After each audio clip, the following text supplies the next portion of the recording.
You ever been truly desperately thirsty? That moment when your throat constricts and your tongue feels like sandpaper and absolutely nothing matters except finding water? In Matthew 5:6, Jesus makes a stunning claim.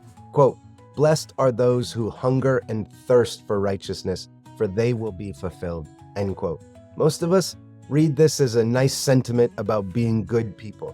But what if Jesus was describing something far more primal, more essential to our souls than we ever realized? Many Christians approach righteousness like a vitamin supplement, something that we should probably take in, but not something that we crave with our whole being. We've sanitized this beatitude, domesticating its wild promise. But Jesus wasn't speaking of polite spiritual appetite. He was describing a desperate, consuming hunger that drives everything we do. Here's what's fascinating to me. Every other hunger that we experience temporarily satisfies, but it ultimately returns stronger than before. Jesus promises that this particular hunger for righteousness actually leads to lasting fulfillment. It's the only appetite that, when pursued, doesn't consume us, but completes us. Today, we'll explore what it truly means to hunger and thirst for righteousness, why this spiritual craving is the path to satisfaction rather than to frustration, and how we can cultivate this sacred appetite in our daily lives. Hey, I'm Adam, and we do daily devotionals for busy Christians who want to deepen their faith in practical ways. So let's start by understanding what Jesus meant by righteousness. In our culture, righteousness often carries the baggage of self-righteousness, that unpleasant, judgmental attitude none of us wants to be around. But the biblical concept is something altogether different and life-giving. The Hebrew understanding of righteousness wasn't primarily about moral perfection, but right relationship.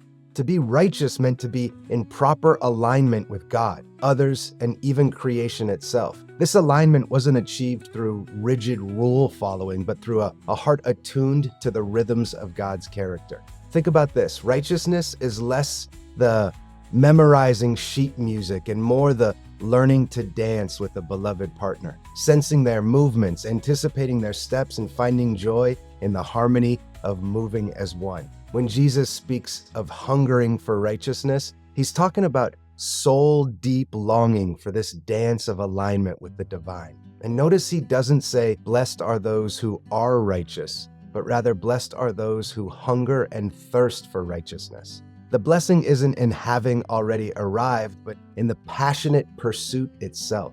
But we can't stop here. There's something even more profound to uncover in these words. The imagery of hunger and thirst isn't accidental. These are our most basic, non-negotiable needs. We can postpone many desires, but hunger and thirst eventually override everything else. When truly thirsty, a person will drink from muddy water.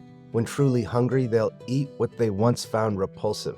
Jesus is describing a spiritual appetite that refuses substitutions, that cannot be appeased by lesser nourishments. In a world offering countless ways to satisfy our souls, success, recognition, pleasure, power, Jesus suggests that none of these will ultimately fill us. They're like salt water to a castaway. The more we drink, the thirstier we become.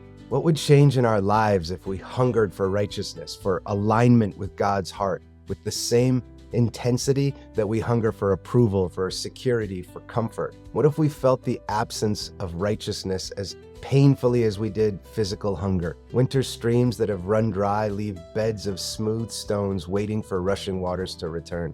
In many ways, our souls are like these stream beds, carved for a purpose, designed to carry something life-giving, restless until the waters of righteousness flow through us again. But there's something even more beautiful to see in this promise. The most startling element of this teaching is the promise at the end. Quote, "For they will be fulfilled," end quote. Not they might be fulfilled, or they will be fulfilled if they work hard enough. It's a guarantee, a divine promise. The very hunger itself becomes the vessel that God fills. This reveals something essential about God's nature. Unlike us, God doesn't withhold good things to see if we're serious enough or committed enough to deserve them. The very desire for righteousness, for alignment with God's heart, attracts God's response like nothing else. There's a holy invitation here to stop filling ourselves with what doesn't satisfy and to allow our spiritual hunger to grow acute enough that we recognize our true need. Sometimes we need to empty ourselves of lesser hungers to feel the deeper one awakening within. Consider the ancient practice of fasting.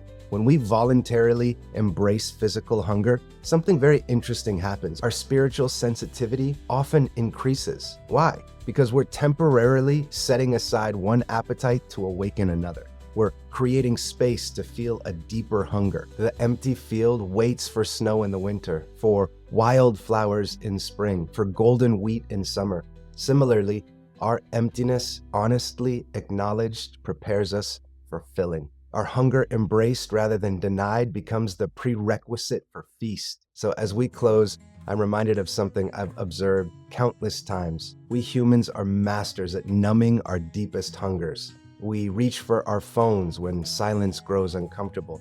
We turn to food when emotions feel overwhelming. We chase success when meaning seems elusive. What if, instead, we allowed ourselves to feel the sacred hunger Jesus describes? What if we recognize that our restlessness, our dissatisfaction, our sense that there must be something more is actually the blessed hunger that precedes being filled? The journey of faith isn't about becoming people who are no longer hungry or thirsty. It's about discovering what we're truly hungry for all along. It's about allowing our deepest appetites to be awakened and directed toward what actually satisfies. Right relationship with God and the righteousness that flows from that connection. Maybe today's your invitation to stop filling yourself with what doesn't satisfy.